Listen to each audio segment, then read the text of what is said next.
L'aéroport international de Munich, c'est en Allemagne, avec cette image du couple Emmanuel Macron, Brigitte Macron, qui va se retrouver dans un instant sur le tarmac, parce que le président de la République va participer demain au G7, un G7. Bonsoir Patrick Martin-Génier. Forcément, dont la thématique principale sera la guerre en Ukraine, 122e jour désormais. Oui, tout à fait. Il y a plusieurs séquences internationales. On a vu que le Conseil européen, il y a le sommet du G7 et ensuite le sommet de l'OTAN. En fait, tous les chefs d'État de l'OTAN vont être en voyage pendant une semaine pour parler effectivement surtout de la guerre en Ukraine. Et sur ce point, vous avez vu que la réaction de la Russie était tout à fait mécontente. Il s'agit encore une fois d'affirmer la totale solidarité de l'OTAN, de l'Occident vis-à-vis de l'Ukraine au moment où l'Ukraine menace de nouveau et menace d'entraîner la Biélorussie dans ce conflit militaire. Donc effectivement, c'est quelque chose de très important. On le voit là, le président de la République accueilli par le président de la région Bavière, ça se passe là-bas. Et donc ça va être une concertation très importante et manifestement, on ne va pas parler que de cela, car il faut parler également des conséquences économiques mondiales. Sécurité alimentaire, transition énergétique notamment. Voilà. Et également, vous avez vu effectivement la sécurité, l'exportation du blé, des céréales de l'Ukraine, c'est quelque chose de tout à fait fondamental qui n'a toujours pas été résolu malgré le soutien apporté au secrétaire général de l'ONU sur ce point. Costume bavarois pour accueillir le président de la République. Joe Biden également sera présent et François Durper, il va demander d'ailleurs plus de soutien, notamment à l'Europe, notamment au G7 pour aider l'Ukraine dans ce conflit. Exactement, plus de soutien, plus de concertation, d'unité, la force des alliances, mais il faut peut-être quand même donner un peu une idée générale. L'idée générale, elle est plutôt sombre. Biden quitte des États-Unis divisés par la question de l'avortement. Emmanuel Macron quitte la France avec les problèmes que l'on sait pour gouverner un pays et une assemblée nationale divisée. Et ils vont pas trouver de bonnes nouvelles du côté de ce qui se passe à l'international et notamment du côté de l'Ukraine. Pourquoi ? Parce que d'abord, les nouvelles sont sombres du côté du champ de bataille. Les nouvelles sont sombres du côté de l'unité. C'est un problème géographique entre la France et l'Allemagne, peut-être un peu plus éloigné du conflit et qui souhaitent un compromis, qu'on fasse des compromis, qu'on aille vers une paix négociée. Et la Pologne et les États baltes qui sont plus proches du danger et qui estiment que toute concession à l'égard 80 Polonais ont été tués par les soldats russes. Eux, ils ne veulent absolument pas de concession. On peut les comprendre. Les nouvelles sont sombres du côté de l'économie. Il y a des sanctions à l'encontre de Poutine. Vous vous rappelez que Biden avait dit quand même en mars, le rouble va s'effondrer. L'économie russe va être écrasée par nos sanctions. Cette semaine, le rouble est au plus fort depuis 7 ans par rapport au dollar. Enfin, les nouvelles sont sombres sur le plan aussi de l'OTAN, parce qu'on aurait pu afficher la Finlande, on aurait pu afficher les nouvelles adhésions, mais voilà que la Turquie rentre dans le jeu et c'est plus compliqué que prévu. Et puis les nouvelles sont sombres aussi pour Joe Biden, parce que derrière le problème russe, il y a un autre problème encore peut-être plus important pour les États-Unis, c'est le problème de la Chine, et il va demander aussi aux Européens. Il ne faut pas oublier que tout ce qui se passe du côté de la Russie, c'est une sorte de laboratoire de l'alliance que les États-Unis essayent de construire avec l'Europe, pas par rapport à la Russie, mais par rapport à la Chine. William Tay, ces images, bonsoir. Bonsoir. Président ou fondateur du think tank, du groupe de réflexion Le Millénaire. Je ne sais pas si je vous affuble du bon titre. Président, ça va? Bon, parfait. Monsieur le Président William Tay, merci d'être avec nous. Autre président sur le tarmac de cet aéroport de Munich.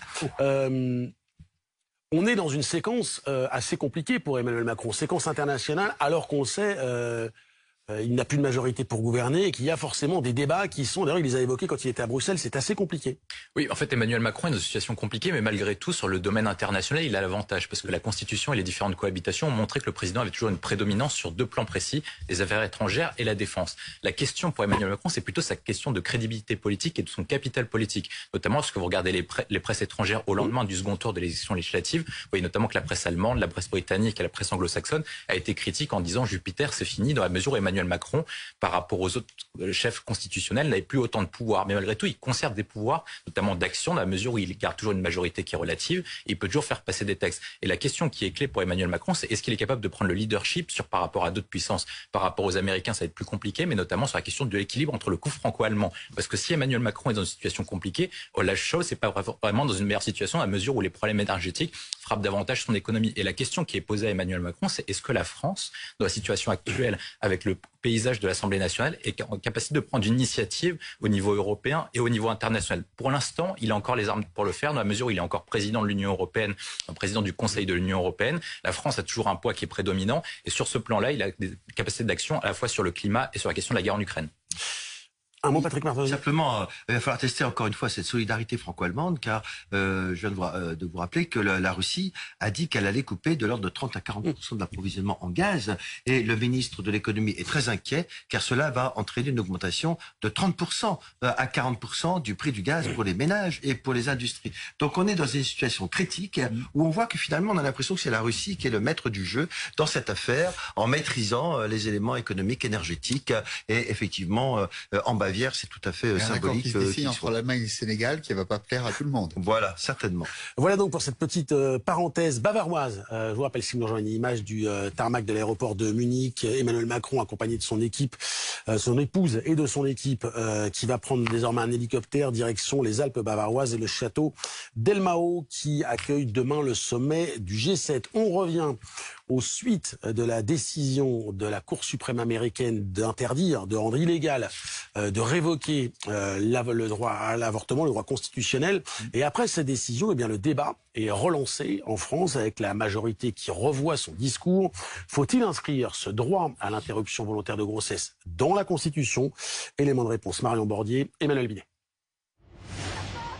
Moins de 24 heures après la décision de la Cour suprême des États-Unis, la majorité gouvernementale se saisit de la question du droit à l'avortement. Ça appelle aussi à ce que nous prenions en France des dispositions pour qu'on ne puisse pas avoir demain des revirements qui pourraient exister. C'est la raison pour laquelle dès aujourd'hui, avec mon groupe, nous allons déposer une proposition de loi constitutionnelle pour inscrire le respect de l'IVG dans notre Constitution. Immédiatement, le gouvernement a apporté son soutien à la proposition. Chère Aurore Berger, le gouvernement soutiendra avec force cette proposition de loi. Pour toutes les femmes, pour les droits de l'homme, nous devons graver cet acquis dans le marbre. En tant que garde des Sceaux, je soutiendrai cette initiative parlementaire. En 2018 pourtant, le discours de la majorité semblait bien différent, comme le montrent ces extraits qui refont surface sur les réseaux sociaux. Interrogée sur la question, Yaël Braun-Pivet, alors présidente de la commission des lois, rejetait l'inscription de l'interruption volontaire de grossesse dans la Constitution.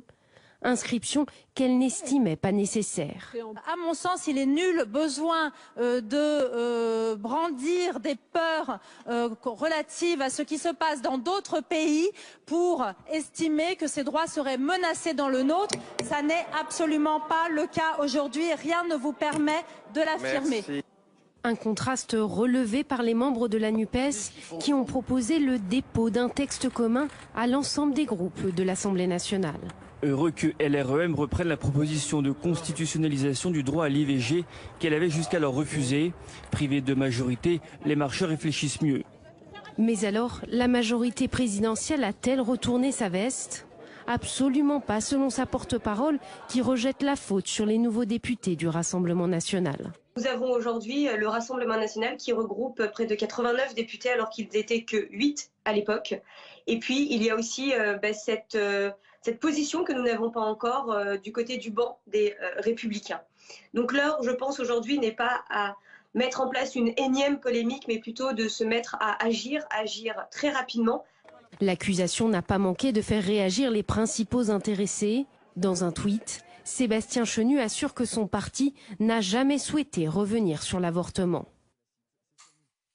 William Tay, une majorité un peu mal à l'aise, même si elle est très, très en amont. La NUPES encore plus en amont. Et le Rassemblement national très silencieux. Les Républicains, on les entend pas trop. Comment on peut expliquer ces espèces de panorama politique un peu particulier, alors que cette question est censée, a priori, faire plutôt l'unanimité? La difficulté, c'est en fait le poids dominant qu'ont eu les conservateurs depuis la Manif pour tous en 2013. Et en fait, cet électorat dit conservateur met une pression notamment sur 3 partis politiques, une partie des Républicains, une partie du Rassemblement national et même une partie de la majorité présidentielle dans la mesure où ils votent utile sur la majorité présidentielle pour éliminer parfois le Rassemblement national ou parfois la NUPES de Jean-Luc Mélenchon. Et donc du coup, ces partis politiques doivent prendre en compte leur avis, notamment dans ces propositions. Notamment, ça c'est le volet politique, mais il y a aussi des groupes qui sont constitués. Et en fait, lorsque ces groupes-là, donc la Manif pour tous, envoient des mails la plupart du temps aux députés, ils font pression sur les députés pour qu'ils ne votent pas de droits supplémentaires dits progressistes dans ce sens-là. Et la difficulté maintenant qu'a la République en marche, notamment Yael Braun-Pivet, c'est qu'ils ont dit, notamment, ils se sont inscrits sur le plan juridique en 2018-2019 parce que le débat était est-ce qu'il faut inscrire le droit à l'avortement dans la Constitution, notamment pour protéger le droit supplémentaire. Quand vous voulez protéger un droit supplémentaire, c'est que vous vous dites que ce droit est menacé dans les années à venir. Et cette question-là n'était pas posée parce qu'il n'y avait aucun débat qui pouvait permettre de revenir dans la mesure où le Conseil constitutionnel français est différent de la Cour suprême américaine. Mais maintenant que il y a eu un changement, notamment avec le second tour d'élection législative, dans la mesure où la droite de la droite a beaucoup plus de poids politique, il n'est pas exclu que dans les années à venir, elle puisse prendre le pouvoir en France. Et si par cas Marine Le Pen arrivait au pouvoir en France, est-ce qu'elle reviendrait sur le droit à l'avortement? C'est une question qui est posée notamment par la NUPES et par Aurore Berger. Alors maintenant, la majorité a un choix. C'est-à-dire que dans la mesure où Emmanuel Macron n'a pas de majorité relative, il doit constituer des majorités de projets et en tout cas forcer les autres partis politiques, donc soit la NUPES, soit les Républicains, à voter ces textes de loi. En prenant l'initiative sur la question de l'avortement, il oblige la NUPES à se positionner pour le gouvernement et constituer ce qu'il appelle la majorité de projet. Et on rappelle que, c'est d'ailleurs ce que Sébastien Chenu a rappelé, qu'il n'était pas a priori question pour le Rassemblement national de revenir sur ce droit, mais tout le monde pense à une interview de Marine Le Pen en 2011.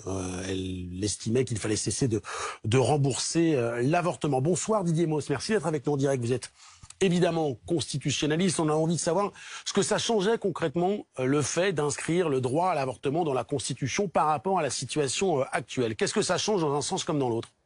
Écoutez, à la date d'aujourd'hui, ça ne changerait pas grand-chose, car vous venez de le dire, j'allais dire, le droit à l'avortement est totalement garanti par la décision du Conseil constitutionnel du 15 janvier 1975. La loi Veil a été jugée conforme à la Constitution, et de ce point de vue-là, il n'y a eu aucune remise en cause. Personne ne conteste juridiquement cette position. Alors, qu'est-ce qui peut se passer dans l'avenir ? Très franchement, personne ne le sait. Et effectivement, si on mettait dans la Constitution la garantie du droit à l'avortement, c'est peut-être une précaution pour dans 10 ans, 15 ans ou 20 ans, mais l'avenir n'est inscrit nulle part et moi je suis toujours assez réticent à dire on va prendre telle ou telle précaution alors que vraiment, juridiquement, on n'en a pas besoin aujourd'hui. Entre inscrire ce droit dans le préambule de la Constitution ou dans le corps de la Constitution, est-ce que ça change quelque chose ? Ça ne change rien juridiquement. Bon, il faudrait savoir où on veut le mettre. La proposition de loi qui avait été déposée il y a quelques années et qui n'a pas été discutée, même pas rapportée, le mettait dans l'article 66, je crois, ou créer un article supplémentaire, 66-2 de la Constitution. On peut le mettre là, on peut le mettre ailleurs. Du point de vue de la force juridique, ça n'a pas d'importance. Je me souviens, et je pense que vous vous en souvenez beaucoup mieux que moi, l'abolition de la peine de mort 81 et qui est inscrite en 2007 dans la Constitution. Est-ce que là aussi, sur un autre exemple, on était dans le symbole plus que dans le concret, dans la conséquence concrète ? Non, là, il y avait vraiment un mouvement pour remettre en cause la peine de mort. Un certain nombre de forces politiques, je ne sais pas ce qu'elles diraient aujourd'hui, puisque le débat n'existe plus, mais étaient contre l'abolition de la peine de mort. Et donc là, c'était une précaution juridique supplémentaire, d'autant qu'il y avait les considérations européennes qui font qu'on ne peut plus, au nom de la Convention européenne des droits de l'homme, rétablir la peine de mort, sauf sans doute en période de guerre. Je retiens le mot que vous venez d'employer, précaution. Est-ce que cette volonté d'inscrire, ce désir d'inscrire le droit à l'avortement dans la Constitution, c'est une forme de principe de précaution pour empêcher si d'autres majorités plutôt opposées à l'avortement venaient aux affaires ? C'est effectivement une précaution. J'allais dire, on rajoute une couche à la force juridique de la loi Veil. Bon, est-ce que c'est vraiment indispensable ? Je dirais, en droit positif, à la date d'aujourd'hui, nous n'en avons pas besoin. Est-ce qu'on en aura besoin en cas de bouleversement politique ? Je vous le disais à l'instant, moi je ne sais pas ce qui se passera dans 5 ans, 10 ans, 15 ans ou 20 ans. Dans les 10 ans qui viennent, je crois qu'il ne se passera rien. Après, qu'est-ce que vous voulez que on n'en sait rien. Merci beaucoup Didier Mauss, même si on n'en sait rien, on suivra cela avec vous. On a bien compris vos explications aussi claires qu'indispensables. William Tess, ça veut dire qu'on est pour l'instant, bon, objectivement dans une petite polémique politique, mais plus dans le symbole, et qu'on réagit à cette décision américaine en se disant, parce que à l'est de l'Europe, parfois, l'avortement, le droit à l'avortement n'est pas du tout celui que nous connaissons en France, par exemple. Il y a des considérations, c'est-à-dire que quand Yael Braun-Pivet s'exprime en 2018, s'exprime sur un plan juridique. Maintenant, il s'exprime sur un plan politique. Et puis surtout, les contextes politiques ont changé dans la mesure où Emmanuel Macron n'a plus la majorité absolue. Ça ne veut pas dire qu'il n'est pas en état de gouverner.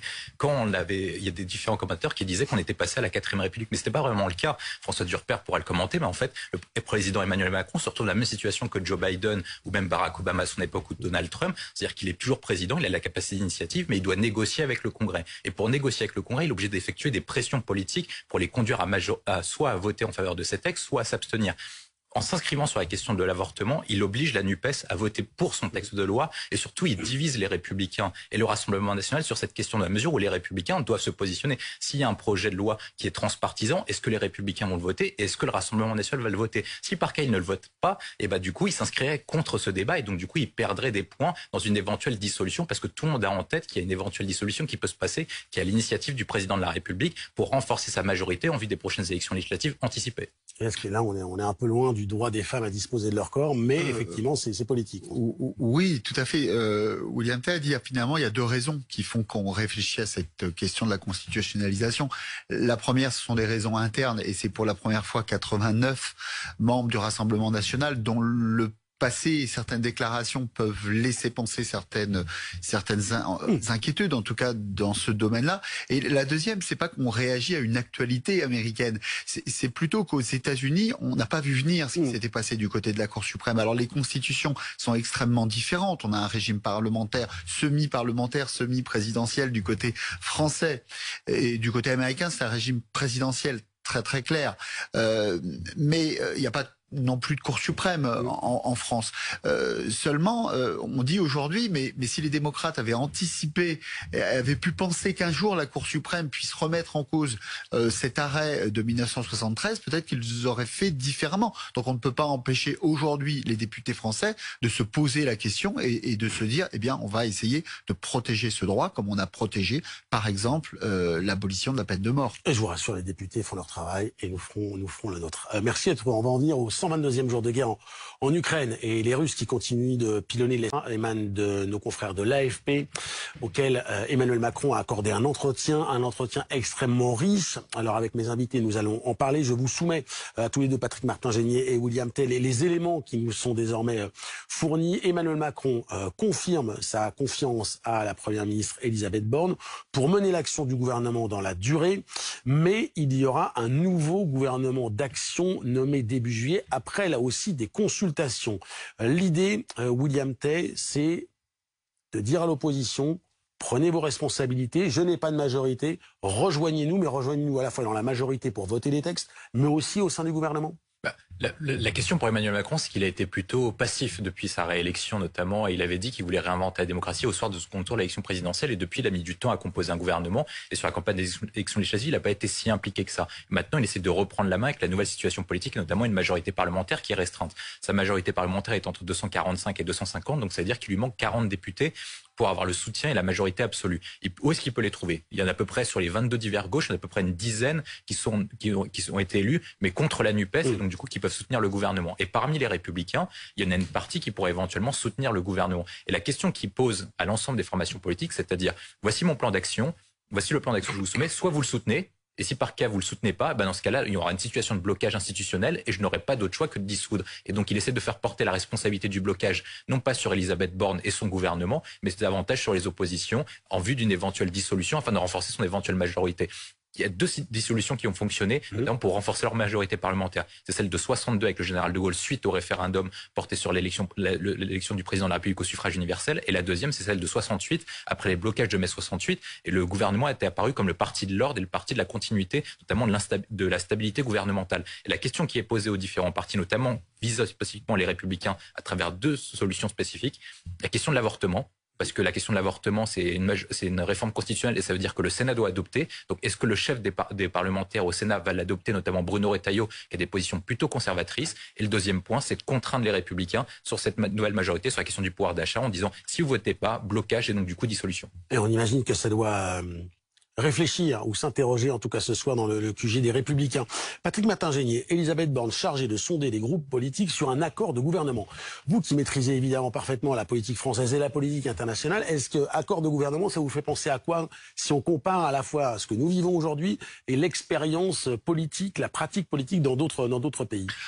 Eh bien, écoutez, oui, ça fait penser à ce qu'on appelle des gouvernements dits de coalition en Europe, même si l'expression n'est pas de coutume ici. On l'a bien vu, le président de la République a dit, il fait exactement comme en Allemagne. Il dit, je ne veux pas m'appuyer sur des partis extrémistes, je veux des partis républicains de gouvernement. C'est exactement ce qui s'est passé en Allemagne, c'est ce qui se passe en Italie, c'est ce qui se passe en Espagne. Il est hors de question d'associer des partis extrêmes, radicaux, qui n'épouseraient pas les valeurs républicaines. Donc, il a effectivement parlé de gouvernement de coalition tel qu'on l'a vu en Allemagne, et ici un gouvernement de coalition, William vient de le dire, ce serait effectivement s'appuyer sur des forces républicaines, notamment les républicains à droite, des divers gauche à gauche, et éventuellement des personnalités, des députés qui ne seraient pas en accord avec la NUPES sur son programme. Donc il faut trouver un accord de gouvernement, c'est-à-dire un gouvernement de coalition. Je rappellerai qu'au terme de la Constitution, le Premier ministre, et en l'espèce la Première ministre, conduit la politique de la nation et normalement est la chef de la majorité, ce qui veut dire que c'est à elle d'aller consulter les groupes politiques,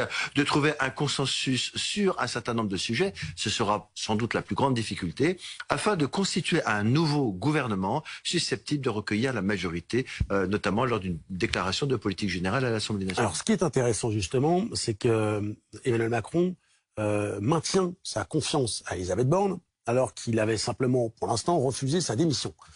Est-ce que c'est un changement sémantique ou un changement politique, selon vous? C'est un changement politique. Je pense qu'il y avait beaucoup d'interrogations sur Elisabeth Borne sur 2 points précis. Premier point, c'est qu'Elisabeth Borne, normalement, est chef de la majorité parlementaire et donc, du coup, devait mener la campagne des élections législatives. Et quand on regarde sa carte de déplacement entre sa nomination et le premier et le second tour des élections législatives, elle s'est concentrée sur des déplacements sur sa propre circonscription du Calvados, plutôt qu'emmener et soutenir les députés marcheurs et la députée de la coalition ensemble. C'est le premier élément. Donc, est-ce qu'elle est en capacité d'avoir des grandes habiletés politiques? Deuxième point, c'est que le changement de situation, c'est qu'Elisabeth Borne a été nommée pour porter des réformes, notamment avec un profil plutôt technicienne. Donc, du coup, mener les réformes les plus efficaces. Là, on n'est plus sur le côté technique, mais sur un volet politique. Ça veut dire que le Premier ministre doit construire des majorités dites de projet, donc aller chercher des députés divers gauche ou des députés de gauche qui ne sont pas forcément d'accord totalement avec la NUPES ou des députés républicains pour les séduire sur des points précis afin qu'ils votent les projets de loi du gouvernement. Et dans cette situation, est-ce que le profil d'Elisabeth Borne était le plus pertinent? Notamment, il y a des critiques au sein de la majorité, notamment de François Bayrou. Et donc, du coup, se poser la question dessus. Mais donc, du coup, ce qu'il veut faire vraisemblablement, c'est-à-dire qu'il maintient Elisabeth Borne pour plusieurs raisons. C'est-à-dire que si par cas il démettait Elisabeth Borne, est-ce qu'il nuirait pas à la cause des femmes dans la mesure où il y aurait une sorte de malédiction à Matignon avec Cresson et désormais Elisabeth Borne? C'est le premier élément. Et puis le débat qu'on a eu sur la question de l'avortement, il essaie d'en profiter et donc du coup se porter comme le héros du progressiste et il peut pas éliminer Elisabeth Borne. Deuxième point, c'est est-ce qu'il a véritablement un remplaçant? Et si par cas il cramait sa cartouche directement, est-ce qu'il avait en capacité d'avoir un second souffle? Je pense qu'il va tenter l'option d'Elisabeth Borne. Il va revenir à une lecture classique de la Constitution qui est que le Premier ministre, comme l'a rappelé Patrick Martin-Genier, détermine et conduit la politique de la nation. Et si par cas Elisabeth Borne n'est plus en état de le faire, il pourra éventuellement mettre une deuxième cartouche avant une éventuelle dissolution, mais au moins il gardera cette cartouche. Si par cas il utilisait une autre cartouche maintenant comme François Bayrou, Bruno Le Maire ou attirer quelqu'un des Républicains et que la majorité tombait, il sera obligé de dissoudre immédiatement. Valérie Pécresse, pourquoi pas? Elle était candidate à la présidentielle, certains lui reprochaient d'être Macron compatible et c'est une femme. Ça pourrait rompre la malédiction. Oui. Patrick Martin-Genier, vous vouliez rajouter quelque chose à ce que disait William T à l'instant? Oui, non, il y a également d'autres femmes qui ont été... Évidemment, on en a beaucoup parlé avant la nomination d'Elisabeth Borne notamment. Voilà, qui ont été pressenties, comme on dit. Ça fait un peu 4e République, mais enfin certaines ont été pressenties, beaucoup ont refusé. Carole Delga notamment, oui. Je pense à elle à l'instant. Voilà, et la difficulté aujourd'hui, effectivement, c'est de trouver un contrat de gouvernement, car la différence essentielle, malgré tout, il y a des limites là, avec comparaison en Allemagne, c'est qu'on a mis des mois avant de négocier un contrat de gouvernement, on a signé en bas, c'est un contrat, et donc toutes les mesures ont été disposées dans ce contrat, et on n'en sort pas, vous voyez.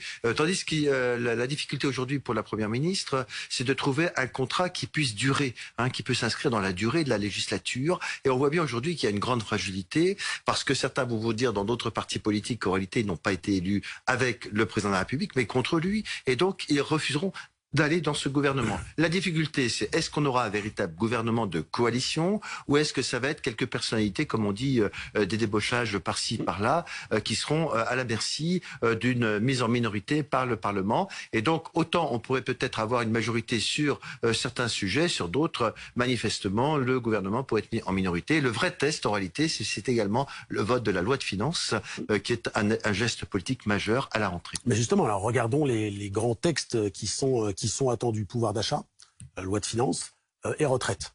Quand on regarde les programmes, la compatibilité la plus naturelle, et c'est ce dont on parle avec ce sont les Républicains. Normalement, ce serait avec les Républicains. La difficulté, c'est que le groupe républicain a fait élire Olivier Marleix, qui est un opposant à Emmanuel Macron, notamment sur la durée du précédent quinquennat, et puis l'opposition parlementaire également au Sénat, qui est menée par Bruno Retailleau. Donc, est-ce que... Possiblement, on annonce aussi que Laurent Wauquiez va reprendre le parti, qui est un opposant à Emmanuel Macron. Donc, est-ce qu'il y a une véritable compatibilité? Moi, je pense qu'au sein des Républicains, il faut distinguer de ce qui est en force dominante. Donc, évidemment, 66-75% soutiennent ce type de politique. Mais est-ce que dans les 25, ça suffirait pas à construire une majorité parlementaire pour Elisabeth Borne? C'est la question qui est posée à Emmanuel Macron. Et s'il conserve Elisabeth Borne, c'est parce qu'il a en tête le modèle allemand. Il faut rappeler notamment que avant qu'Olaf Scholz soit désigné chancelier, après le lendemain des élections législatives allemandes, il s'est passé plusieurs mois et plusieurs semaines. Pendant ce temps, Angela Merkel était en responsabilité. Donc, est-ce que la mission d'Elisabeth Borne, c'est pas de négocier un éventuel accord de gouvernement, de tester les différents noms et les différentes compatibilités au sein du groupe républicain et éventuellement changer de Premier ministre une fois qu'un accord de gouvernement est adopté avec les différents partis? Parce que pour adopter un accord de gouvernement, je crois qu'il faut entre 2 et 3 mois normalement. C'est-à-dire que vous négociez accord par point, surtout si vous voulez que ce soit durable. Notamment, vous négociez sur la question des retraites, vous négociez les projets de loi. Et pour négocier un projet de loi, souvent, ça prend plusieurs semaines, plusieurs mois. Et donc, normalement, peut-être qu'Elisabeth Borne restera pendant la négociation d'un éventuel accord si par cas une partie des Républicains sont prêts à adopter, et peut-être qu'elle changera à partir de septembre si par cas une partie des Républicains sont prêts à soutenir l'action d'Emmanuel Macron. Oui, il y a toutes les chances que ça reste un gouvernement minoritaire.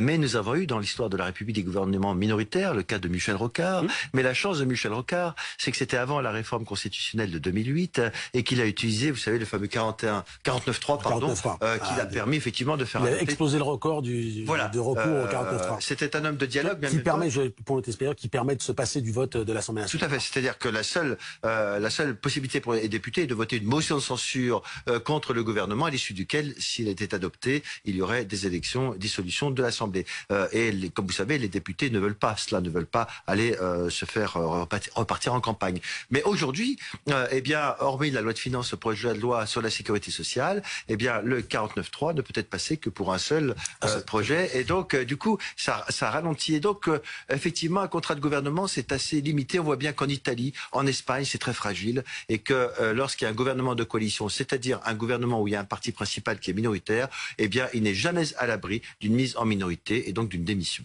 Si on remonte le temps, quelques jours avant l'ultimatum fixé par Emmanuel Macron à l'opposition, il y avait plusieurs possibilités. Ce gouvernement d'action ou un gouvernement de coalition, il y avait aussi le fait que on aille voter et chercher une majorité par texte et au cas par cas. Pourquoi choisir ce gouvernement d'action qui intégrerait de façon un peu plus définitive une partie de ce qui est aujourd'hui l'opposition, plutôt que d'aller chercher sur le pouvoir d'achat, par exemple, des voix de gauche, sur les retraites des voix de droite?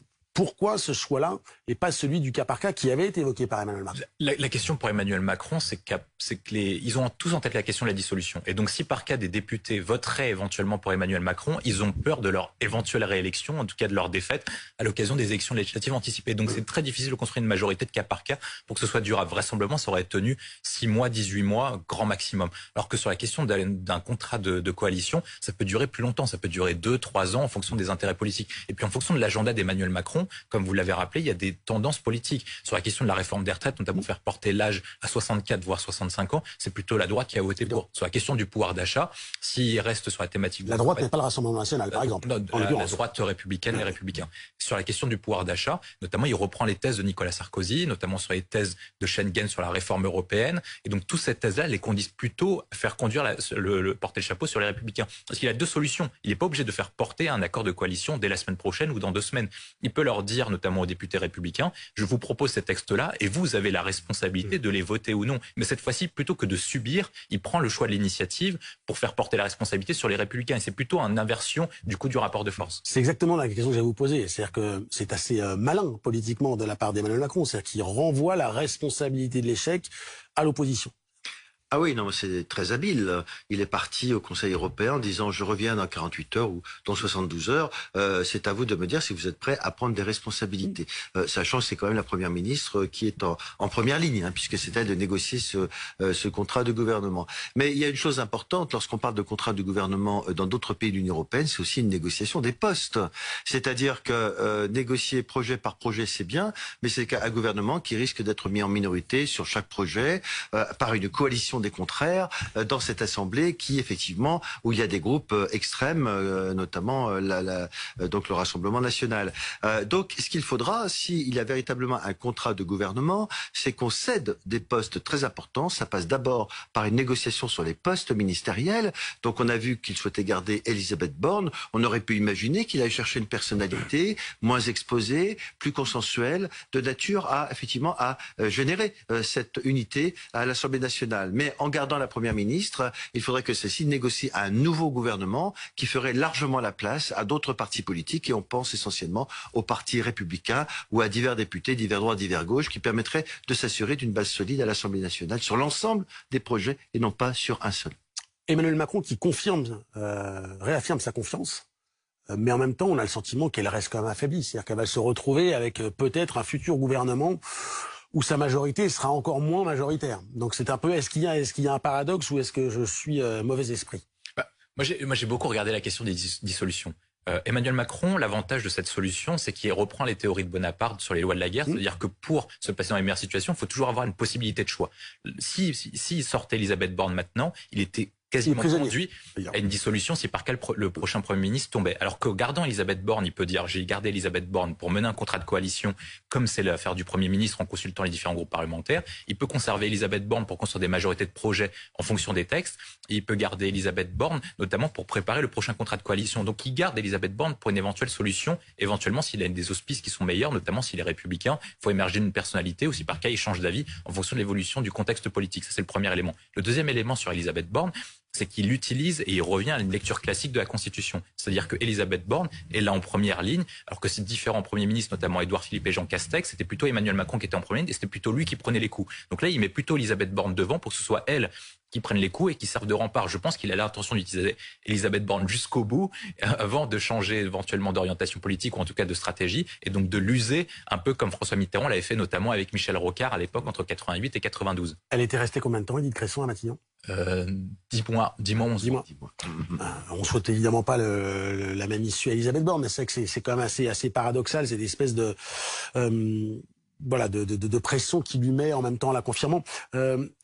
Feuille de route pour le gouvernement de la France sur les prochains mois et les prochaines années. C'est-à-dire que Emmanuel Macron donc réaffirme et confirme sa confiance, et malgré les difficultés qui pourraient être celles d'Elisabeth Borne, il tente d'inscrire son action dans la durée. C'est aussi une façon, là encore, d'accentuer la pression sur ceux qui ne viendraient pas rejoindre cette majorité qui n'en est plus vraiment une. Oui, mais comme disait Michel Debré devant le Conseil d'État, le président de la République, c'est la clé de voûte des institutions. C'est quand même le personnage central. Mais on s'aperçoit aujourd'hui avec cette crise politique, c'est assez inédit sous la Ve République, c'est qu'on revient à une conception plus parlementaire. Parce que pendant des dizaines d'années, on a vu un phénomène de présidentialisation qui n'est pas dû uniquement à Emmanuel Macron, mais une présidentialisation du régime, une concentration des pouvoirs à l'Élysée.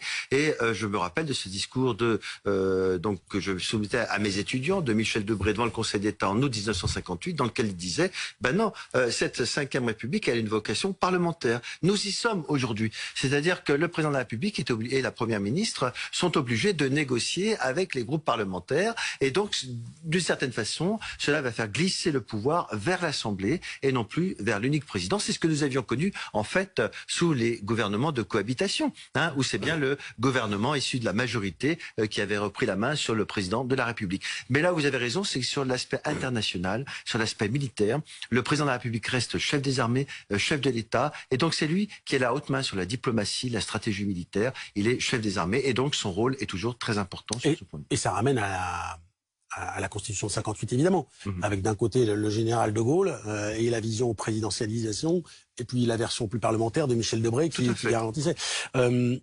C'est une chance, cette double lecture pour Elisabeth Borne, ou c'est un piège, en l'occurrence? Souvent, on dit que les grands hommes naissent avec au moment des crises. Et donc là, l'occasion de voir pour Elisabeth Borne si elle est capable d'émerger politiquement à l'occasion de cette crise parlementaire.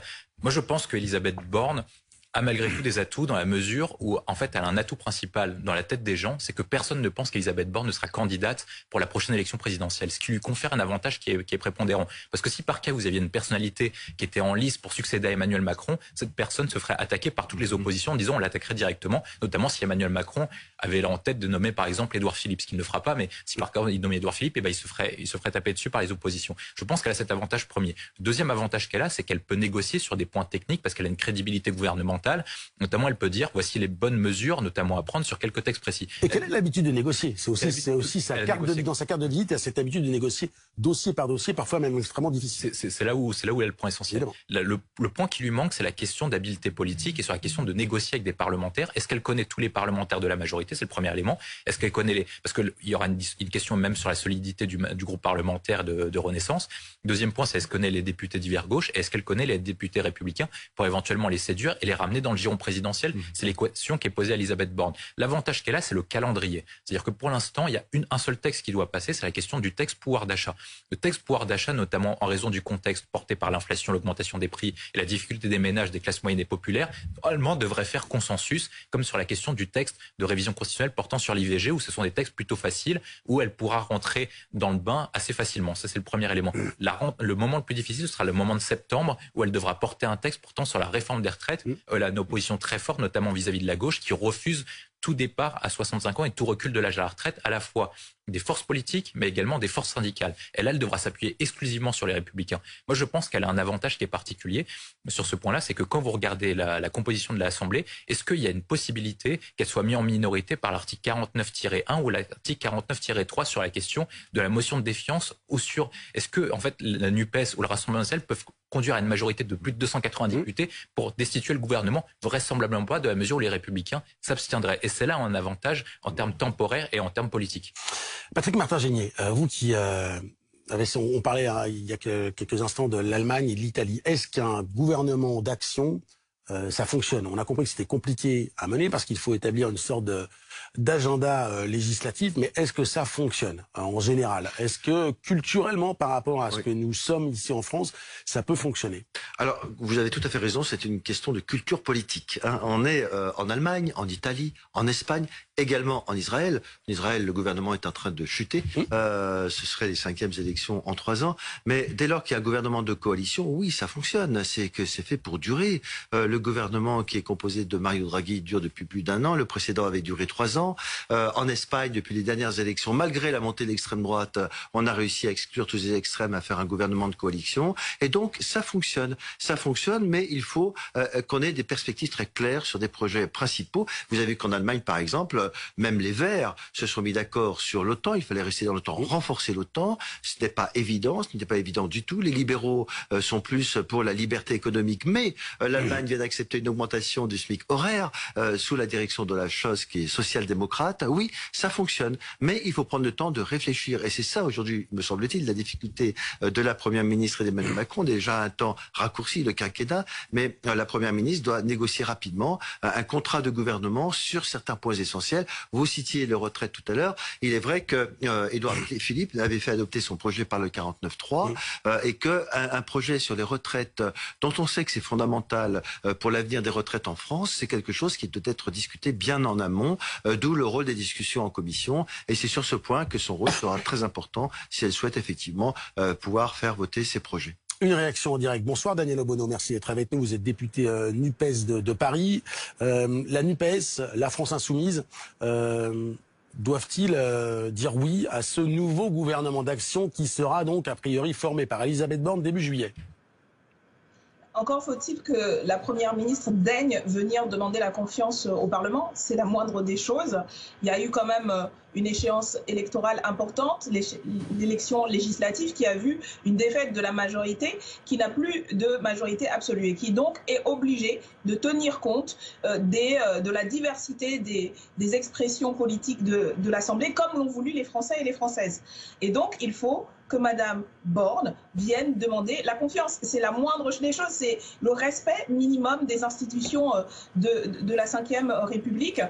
Et on voit bien que avec les déclarations d'Emmanuel Macron, il essaie d'enjamber tout cela, comme il a essayé d'enjamber les élections législatives, avec beaucoup de mépris pour les Français et les Françaises. Et on voit qu'il lui a pas beaucoup réussi. Et donc, je crois que Mme Borne devrait éviter de suivre cette voie et devrait faire ce qu'elle devrait faire, c'est venir au moins demander la confiance. On verra. Justement, je vous interromps, vous avez raison. La première étape, ce serait de savoir ce que vous décideriez si Elisabeth Borne venait demander la confiance de l'Assemblée nationale. C'est d'ailleurs ce dont elle est chargée par Emmanuel Macron, de sonder les différents partis. Alors je vous pose la question sur cette première étape. Est-ce que sur ce vote de confiance à Elisabeth Borne, vous pourriez lui apporter ? Absolument pas. Et je vais juste rectifier. Ce dont a confié Emmanuel Macron à la Première ministre, c'est de sonder. Mais en fait, on ne sonde pas les partis politiques. On demande aux députés à l'Assemblée nationale la confiance. Ce n'est pas la même chose. Non, Madame Borne ne va pas, comme ça, passer un coup de fil absolument lunaire, comme l'a expliqué notre présidente de groupe Mathilde Panot, sans répondre sur rien. Elle n'a rien dit, elle n'a rien précisé, elle ne s'est engagée sur rien. Et ça serait considéré comme suffisant pour ensuite prétendre gouverner ce pays. Non, ce n'est pas possible. Et nous, comme nous l'avons dit, nous sommes opposés au programme et à ce qu'annonçait Emmanuel Macron et ce dont il a chargé Emmanuel Borne de mettre en œuvre, notamment la retraite à 65 ans et tout un ensemble de mesures. Nous pensons qu'il faut faire de la bifurcation écologique rapidement. Maintenant, il y a une urgence absolue et rien de tout ça n'est prévu dans ce que Emmanuel Macron a chargé Madame Borne de faire. Donc nous serons bien évidemment, nous ne lui accordons absolument aucune confiance et nous avons d'ailleurs été élus justement pour nous opposer à ce qu'elle fait et pour proposer un programme de gouvernement et de majorité alternative. Merci beaucoup Daniel Obono d'avoir été avec nous ce soir pour dire non, mais pour le dire en tout cas en direct sur BFM TV. Très bonne soirée à vous. Merci beaucoup William T. Merci beaucoup Patrick Martin-Génie d'avoir été avec moi pour évoquer donc l'information politique de cette soirée.